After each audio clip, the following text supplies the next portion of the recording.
Hoy vamos a hablar un poquito sobre el impacto del COVID-19 o del COVID-19 en los adultos mayores con demencia, con deterioro cognitivo. Veamos. Quiero compartirles este documento. Este documento es el impacto y la mortalidad del COVID-19 en las personas viviendo con demencia. Y es un reporte de varios países. Estos países son el Reino Unido, España, Irlanda, Italia, Estados Unidos, India, Kenia y Brasil. O sea, es una representación internacional bastante buena. Es auspiciada por la Facultad de Economía de Londres, y es de acceso libre en esta página web que vemos aquí abajo, itcccovid.org.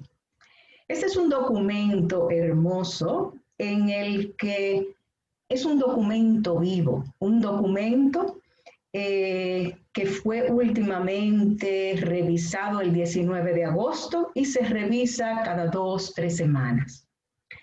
Yo quisiera que nosotros tuviéramos un documento como este, realmente de nuestra región.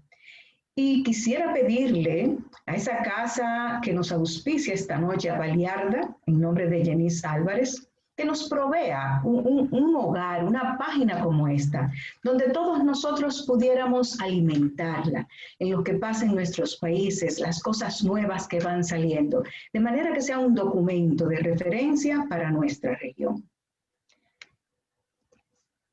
Vamos a hablar un poquito sobre qué es demencia. Demencia es un nombre colectivo para síntomas cerebrales progresivos que afectan el pensamiento, la conducta y las emociones. Es la causa número 1 de discapacidad y dependencia en los adultos mayores. Y todos eventualmente pierden la capacidad de autocuidarse en todos los aspectos de la vida diaria. Hay unas 100 formas de demencia. La más conocida es la enfermedad de Alzheimer, comprendiendo un 50-60% de la misma. Los datos del Observatorio Mundial de la Organización Mundial de la Salud nos dicen que en el 2018 hubo un aumento de un 16% en contra de los estimados del 2015. O sea que de 135 millones con demencias en el 2015, en el 2018 tenemos 50 millones de personas en el mundo con demencia, a triplicarse para el 2050 a 152 millones de personas. Señor, en marzo del 2020 ocurrieron 3 eventos simplemente excepcionales. Primero, una certeza cargada de incertidumbre de que la pandemia es una realidad, de que teníamos que confinarnos, un confinamiento social forzoso y la suspensión de miles de trabajos. Una pérdida en la continuidad de servicios de salud, incluyendo la salud mental. La suspensión de consultas ambulatorias, una disminución en las camas hospitalarias para ingresos de personas en crisis, tanto de salud física como mental. En nuestro país hay un geriatra muy conocido llamado el doctor Dagoberto Buílamo, que escribió un artículo llamado Los que mueren por COVID sin tener COVID. Y esto me impactó mucho porque realmente lo viví en mi propia consulta. Un paciente adulto mayor con una hemorragia gástrica, llamaron al 911, anduvieron toda la ciudad buscando una cama donde hospitalizarlo y no había forma porque todo estaba ocupado. Finalmente lo pusieron en un pasillo de una de las emergencias esperando que se desocupara una cama y ahí murió. O sea que ese artículo realmente me marcó porque realmente cuántos pacientes, sobre todo adultos mayores, han muerto por COVID sin tener COVID. Entonces yo quiero hablarles un poquito hoy de cómo ha afectado todo esto, o sea, esa alfombra que nos han sacado tan rápido, nos han obligado a cambiar nuestras rutinas, Nos tenemos miedo unos a otros, de un virus, que mucha gente no sabe lo que eso significa, pero de un pajarito chiquitito que anda por ahí, que si nos agarra nos mata. O sea, que nos han sacado realmente de nuestra rutina, nos han quitado nuestra alfombra. ¿Y cómo eso ha afectado a esos 50 millones de personas en el mundo con demencia? ¿Cómo esas deficiencias cognitivas tienen desafíos asociados al COVID-19? Primero, la ansiedad causada por el aislamiento, como nos hablaba Javier, sobre todo en los entornos hospitalarios y de atención. Esos problemas de reconocimiento que tienen los pacientes con demencia en torno al uso de esos equipos de protecciones personales, todas estas mascarillas, todas estas face shield que cubren nuestras caras, todas estas cosas que los pacientes no entienden por qué ni qué está pasando. La negación del acceso a sus cuidadores y a sus familiares, que aunque sí impactan a los adultos mayores, impactan de manera mayor a aquellos con deterioro cognitivo. Dificultad de llevar a cabo todas estas medidas impuestas y sobre todo para manejar esta cantidad de información a las que fuimos y hemos sido sometidos. Fíjense que el paciente con demencia es especialmente vulnerable al COVID. ¿Por qué? Porque afecta más a personas avanzadas y la edad es el factor de riesgo más importante para ese deterioro cognitivo. O sea que estamos hablando que de esos adultos mayores, una gran cantidad son personas de edad avanzada. Las comorbilidades médicas como la diabetes, la hipertensión, la enfermedad obstructiva, pulmonar obstructiva crónica, todas son riesgos de demencia. Por tanto, esos pacientes con demencias también tienen estas comorbilidades. Por tanto, son más vulnerables. La dificultad de memoria, planeamiento, razonamiento y otras funciones ejecutivas definitivamente obstaculizan entender y llevar a cabo todas estas medidas de protección a las que hemos estado sometidos. La dependencia para realizar las funciones de la vida diaria. Óigame, un paciente con demencia no se puede simplemente aislar, no se puede simplemente porque necesita de otros para vivir, para mantener sus funciones. Y la dificultad de poner en contexto todo lo que escucha, todo lo que pasa a su alrededor, realmente ha sido algo impactante y devastador. Esto es mi punto de vista y yo lo voy a llamar la enfermedad del confinamiento, porque es otra enfermedad que tenemos ahora, porque es lo que yo he visto en mi consulta.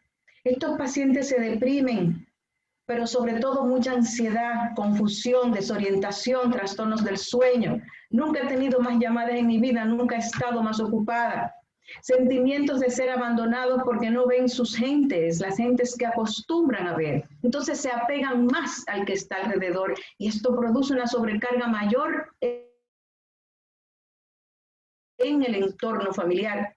Aumentan los síntomas psicológicos y conductuales de las demencias. Una de las cosas importantísimas que he tenido son especialmente esas delusiones asociadas a la televisión. Me imagino que probablemente por el aislamiento social y por la cantidad de televisión que están viendo como una alternativa al entretenimiento.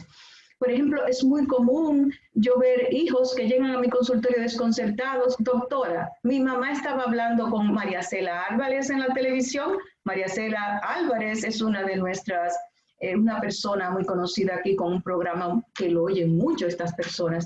El otro día me dijo, doctora, que me sentara bien, que si yo no veía a todas esas personas que estaban ahí mirándome, o yo no voy a comer en la mesa porque y con toda esa gente ahí. O brindarle agua a todas esas personas. O sea, delusiones muy asociadas a la televisión. Ha sido muy común y que he visto en estos tiempos. Seguido por apatía. Luego que pasa toda esa desorientación, confusión, viene esa apatía, inapetencia, pérdida de peso. Mi receta nunca se había visto tan llena de estimulantes del apetito. Realmente las personas dejan de comer. Hay un empeoramiento en el estado mental y físico, por ejemplo, eso con que yo sigo a mis pacientes, esos test simples como el Mini Mental, como el MOCA, todo han ido en decadencia, bajando 2, 4, 6 puntos. y sorpresa y sobrecarga del cuidador familiar, porque ese cuidador familiar que se ha visto obligado por la pandemia a despachar a sus casas, esos cuidadores por paga, se enfrentan por primera vez con sus familiares con todos estos síntomas extraños que ellos nunca habían visto y realmente se sorprenden y es motivo importante de consulta. Pero cuando tú consultas a ese cuidador por paga, dice, no doctora, eso lo tenía desde hace tiempo. Lo que pasa es que ella no se daba cuenta, ya no lo veía. O sea que todas estas cosas son nuevas a nivel de mi consulta. Las tasas de mortalidad son sumamente elevadas en las personas con demencia a nivel mundial. En general, un 86% de todas las muertes por COVID-19 ocurren en personas mayores de 65 años, pero un 39% de eso es en personas de 85 años y más. Y más de la mitad de las muertes por COVID en muchos países han ocurrido en estancias de cuidado a largo plazo, de manera que donde vivan estos pacientes tienen muchísimo que ver con el impacto del COVID en esta población. Por ejemplo, en Canadá, el 85% de todas las muertes por COVID-19 ocurrieron en cuidados de larga estancia. En el Reino Unido, un 26% y en Italia, un 20%. Los datos disponibles sugieren que la mayoría de las personas con demencias que viven en estancia a largo plazo tienen demencia. O sea, si la mayoría de las muertes ocurrieron en las estancias de largo plazo, vamos a ver que la mayoría de las personas que viven en estancias de largo plazo son personas con demencia. Y aquí vemos que en Austria 85% de las personas en hogares de ancianos tienen demencia, 70% en Canadá, 61% en España y 85% en Inglaterra. En Irlanda, donde hay más de 30.000 personas que viven en estancias de cuidado a largo plazo, tanto privados, públicos como voluntarios, se estima que 15.000 a 20.000 de esas personas padecen de demencia. En nuestros países, en los países de bajos y medianos ingresos, el Grupo de Investigación de Demencias de 1066, los datos sugieren que el 85% de las estancias a largo plazo, las personas que viven allí tienen demencia. Y más en estadios severos, porque nosotros siempre cuidamos a nuestros familiares en las casas hasta estadios más avanzados de la enfermedad. ¿Y cómo se presenta el COVID en los pacientes con demencia? Fíjense, la Sociedad de Geriatría del Reino Unido hizo una revisión exhaustiva de la presentación del COVID en estos pacientes y encontró que las personas mayores presentan una forma atípica y se aplica de igual a las personas mayores y se aplica de igual manera a las personas mayores que viven con demencia. El delirio fue el síntoma más frecuente entre las personas con demencia y COVID y representó el 67% de todos los casos. Esto fue un estudio hecho en 2 hospitales agudos en Brescia, Italia, cuando la pandemia estaba en sus buenas allí. La fiebre solo estuvo presente en un 47%, la disnea en un 44% y fíjense la tos de la que tanto se hablaba que era tos solamente en un 14%. Y en lo que respecta a los entornos de estancias a largo plazo, un estudio de 4 grandes hogares, hogares de larga estancia en el Reino Unido, mostraron que el 45% de los residentes infectados eran asintomáticos y el 18% presentaba síntomas atípicos, como por ejemplo un empeoramiento del estado mental que se presentaba como rápido, de pronto, que no era algo que el paciente tenía anterior, anorexia, diarreas y vómitos. En mi consultorio eso era muy frecuente. Doctora, mire que ahora no sé qué le pasa a Pedro. Este paciente, realmente su nombre es Pedro, un paciente joven de 52 años. Doctora, Pedro se me está haciendo pipí en la estufa, en la nevera. Pedro no es así, algo le pasa y tiene una diarrea. Óigame, yo tampoco sabía que era. Entonces me lo paseaban por el consultorio, lo paseaban por el consultorio del gastro. Imagínense la cantidad de infecciones, porque no sabíamos qué estaba pasando con el paciente. Realmente no hay fiebre, es diarrea y es desorientación. Es la demencia que ha empeorado, es un problema gástrico intestinal que tiene, y ahí se paseaba por todos los consultorios, pues por supuesto aumentando las infecciones. Estos pacientes asintomáticos también con COVID, que como dijimos eran bastante dentro de los pacientes con demencia, dificultaron que los médicos y el personal de los hogares identificaran la afección y maximizaran el control de las infecciones. ¿Y qué pasa con la severidad de infección por COVID y la demencia? La probabilidad de que la presentación de COVID en persona con demencia sea más severa se ha sugerido. Y fíjense qué interesante, un estudio de un biobanco en el Reino Unido, en el que habían 322.948 casos, de los cuales 622 eran positivos al COVID, encontró que la presencia del alelo ApoE44 aumenta el riesgo de la infección por COVID, independientemente de si hay un diagnóstico preexistente. Esto es muy interesante. Y como sabemos, la ApoE es un factor de riesgo genético establecido para demencia. En Italia, uno de los primeros estudios cohortes emprendidos mostró una mortalidad mucho más alta, en un 62% para aquellos pacientes con demencia que tenían COVID, comparado con un 26% para aquellos que no tenían COVID. La mortalidad aumenta con la severidad de la demencia, pero sin embargo, aquellos con un Clinical Dementia Rating Scale, o sea, un CDR1, que es una demencia ligera, ya tenían un aumento de 41%. O sea que evidentemente la infección por COVID es mucho más severa en personas con demencia, no solamente por la edad. O sea que el diagnóstico de demencia fue independentemente asociado a más alta mortalidad sin importar la edad del paciente. ¿Y cuál es el impacto neurológico del COVID?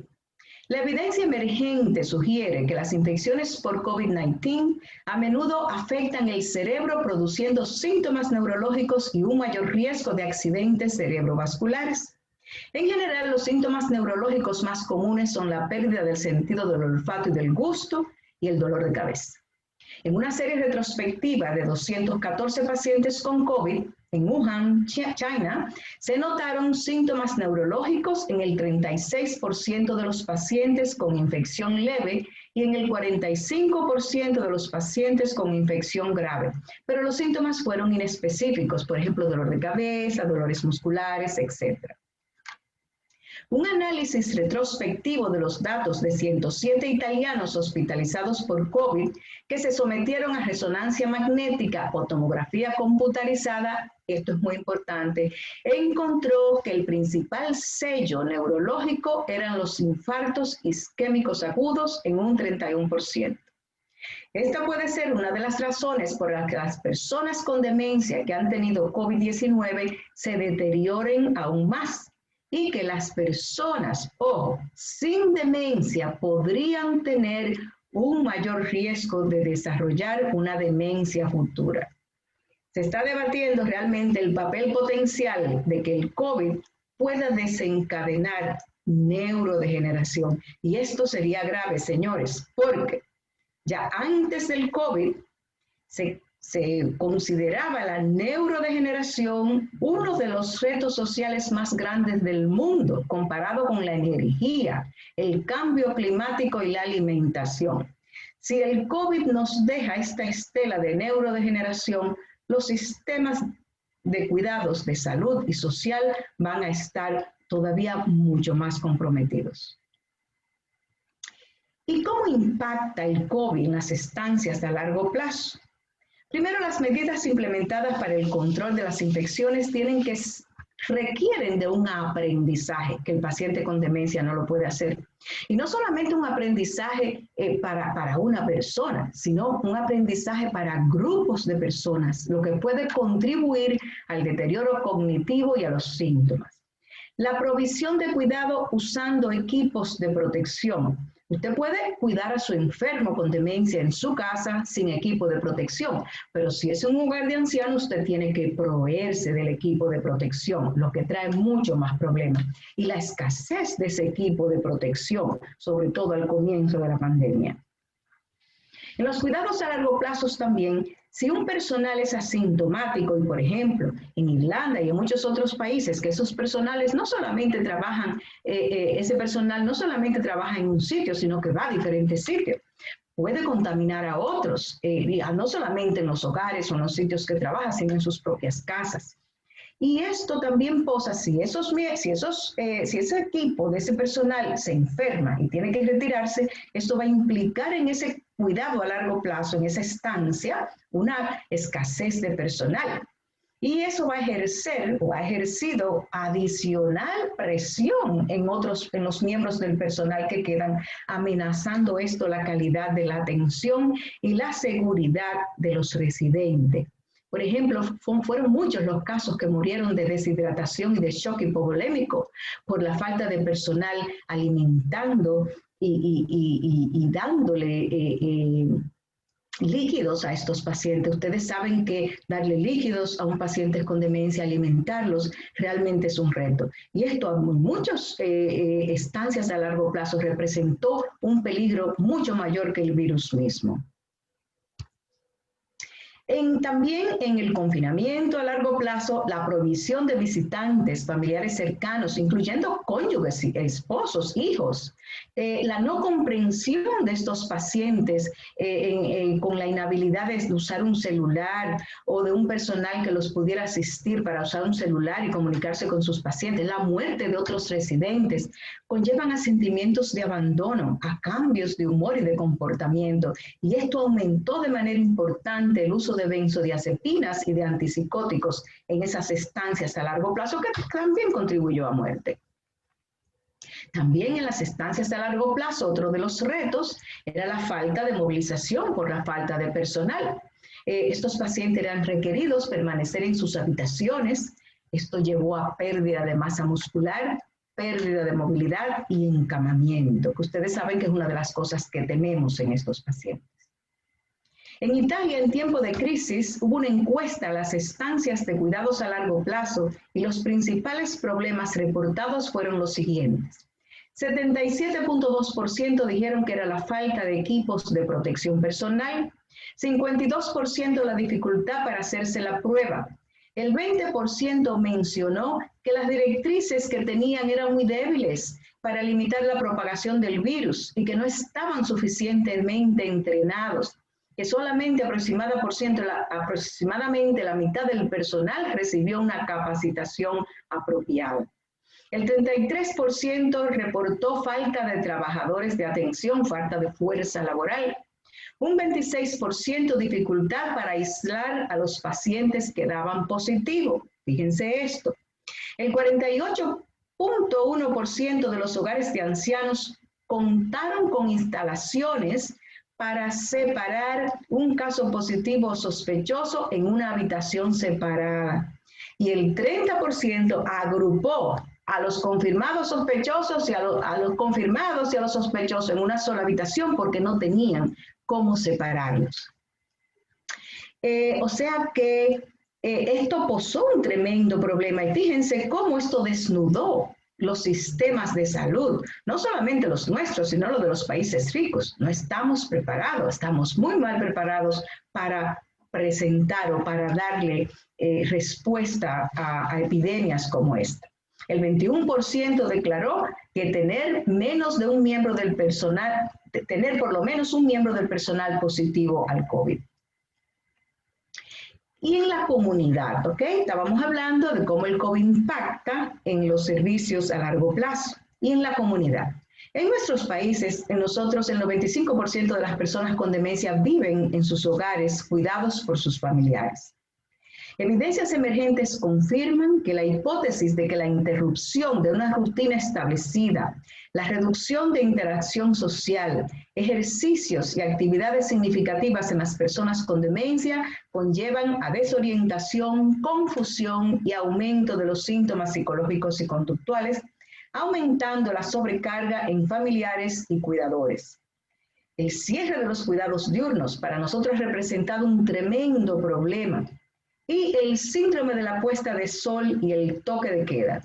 Ustedes saben que los pacientes, a la hora que era el toque de queda, 5 de la tarde, es cuando los pacientes realmente se angustian y quieren salir. Y esto posó un verdadero problema también. Y el paciente con demencia en una hospitalización. Las personas con demencia que desarrollan infecciones tienen más probabilidades de desarrollar delirio, lo que complica el manejo y compromete la salud cognitiva futura de esa persona. Experimentan una mayor pérdida funcional durante las estadías en el hospital, mucho peor que una persona sin demencia. Es posible que no regresen a sus hogares, sino que después de esa hospitalización se le dé de alta a un hogar de cuidados o a una parte diferente del hogar donde vivían, o sea, más apartado quizás.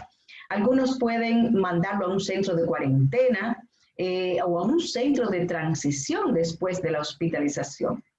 Estos cambios en el entorno pueden aumentar el deterioro cognitivo y funcional, ya que las personas con demencia, como sabemos, les resulta particularmente difícil asumir un nuevo aprendizaje y gestionar nuevos entornos.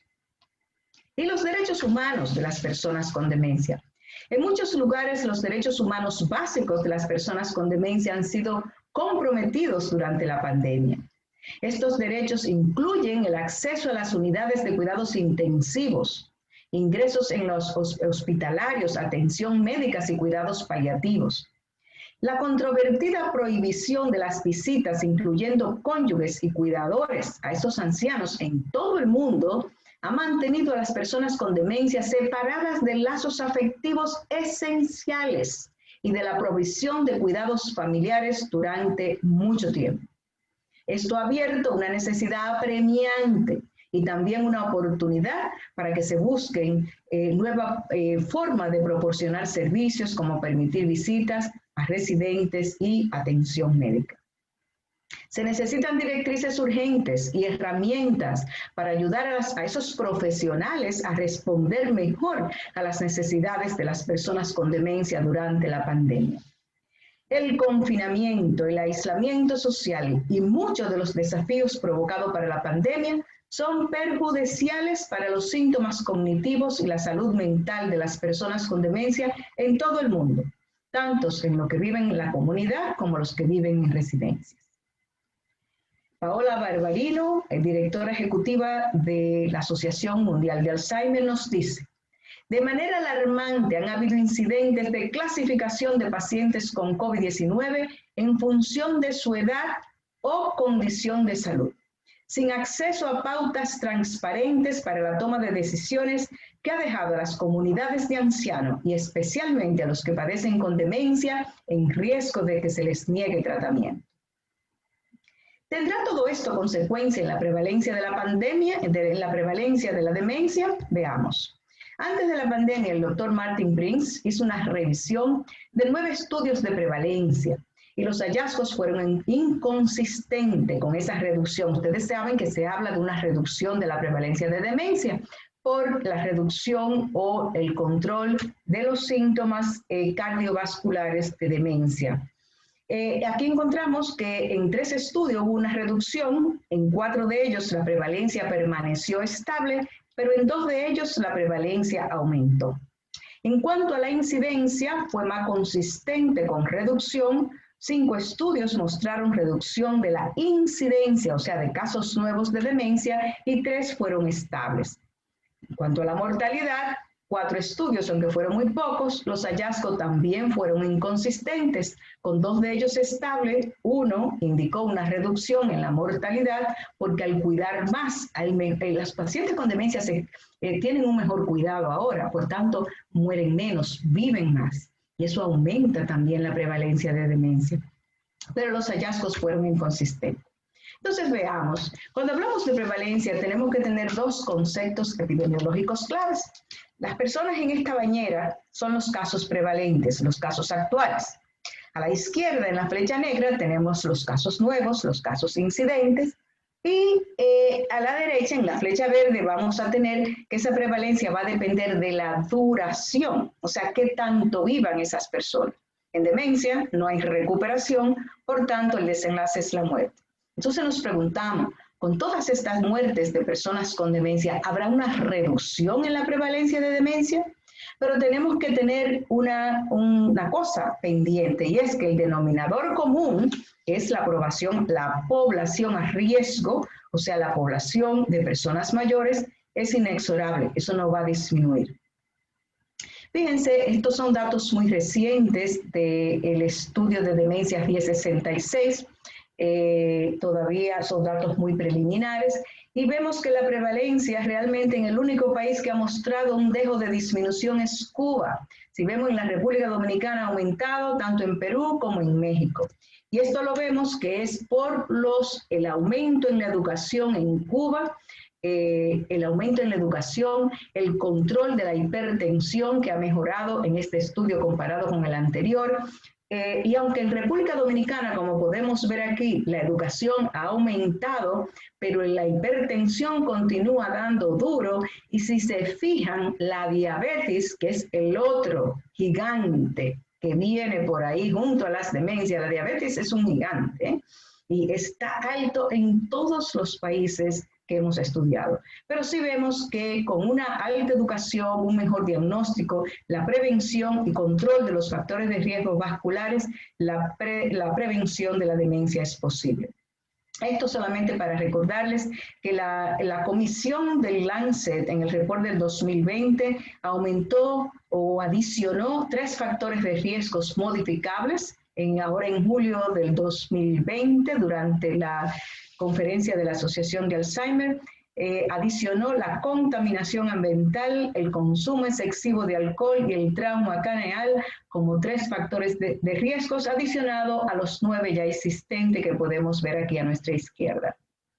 Y tengo para decirles, no quiero terminar sin dejarles saber que la región de Latinoamericana, como podemos ver aquí en el editorial del Lancet del 19 de septiembre, resalta América Latina como tomando un centro, una posición central en la prevención de las demencias, ya que en 13 países de América Latina, la Asociación de Alzheimer de Estados Unidos aprobó el estudio LATAM Finger, un estudio multidominio de intervención para prevención de las demencias. Entonces, ¿cómo podemos interpretar estos datos? Primero, no hay evidencia que desplacen el aumento constante de la prevalencia de demencia con la edad. Las evidencias para disminución de la incidencia específica a la edad es más consistente, pero todavía dudosa. Evidencia sobre la duración, o sea, la sobrevivencia con demencia es limitada para llegar a la conclusión, y esto es lo que tenemos que ver ahora con esta gran mortalidad de los pacientes con demencia. La mayoría de los modelos presentes sugieren una disminución de la incidencia balanceada por aumento en la sobrevivencia. Que esta hipótesis está ahora mismo retada por la mortalidad. Hay potencial para aumento en la prevalencia en países de bajos y medianos ingresos, en la ausencia de progreso en el control de los factores de riesgo, y el envejecimiento de la población es la causa más importante de esta epidemia, y esto es inexorable. Kate Swaffer, que es una persona con demencia, fundadora de Alzheimer Alliance International, nos dijo esto. En el 2020, el resto del mundo experimentó repentinamente lo que las personas con demencia y sus familias experimentan a diario después de un diagnóstico. Aislamiento, distanciamiento de muchas familias y amigos, miedo, ansiedad, estigma. Esperemos que después del COVID el mundo aproveche este aprendizaje y encuentre formas de reducir el estigma, la soledad y el aislamiento experimentado, y ayude a cambiar las actitudes hacia la demencia. Y este es el mes mundial del Alzheimer, el mes de septiembre. El lema de este mes mundial es Hablemos sobre demencia. Y la directora ejecutiva de Alzheimer's Disease International nos dice: Las personas con demencia están siendo afectadas de manera desproporcionada por esta pandemia y están en peligro de ser olvidadas. Ahora más que nunca necesitamos hablar de la demencia. Al comienzo del Mes Mundial de Alzheimer, hacemos un llamado a los gobiernos para que capturen y publiquen datos transparentes, aumenten el apoyo para proteger a las personas vulnerables con demencia. Señores, muchísimas gracias.